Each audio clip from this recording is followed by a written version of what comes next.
শহীদ শরীফ ওসমান হাদী হত্যার বিচারের দাবির আন্দোলনকে কেন্দ্র করে কার্যক্রম নিষিদ্ধ সংগঠন আওয়ামী লীগ সক্রিয় হয়ে উঠেছে বলে দাবি করেছে ইনকিলাব মঞ্চ। একই সাথে এমন পরিস্থিতিতে আন্দোলনকারীদের আপাতত নিরাপদ স্থানে চলে যাওয়ার অনুরোধ জানিয়েছে সংগঠনটি। এর আগে শুক্রবার বিকেলে রাজধানীর ইন্টারকন্টিনেন্টাল মোড়ে হাদী হত্যার বিচারের দাবিতে মিছিলে পুলিশের বাধা এবং সাউন্ড গ্রেনেড নিক্ষেপের ঘটনায় রণক্ষেত্রে পরিণত হয় এলাকাটি।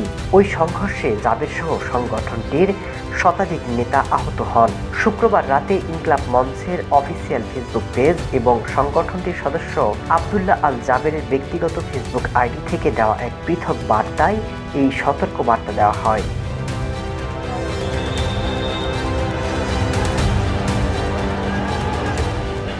আওয়ামী লীগ অ্যাক্টিভ হয়েছে, তারা সাধারণ জনতার সাথে মিশে পরিস্থিতি অন্যদিকে প্রবাহিত করছে।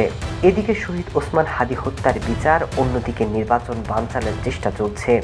আপনাদেরকে সবাইকে নিরাপদ স্থানে চলে যাওয়ার জন্য বিশেষ অনুরোধ করা হলো, এমন একটি বার্তা পাঠানো হয়।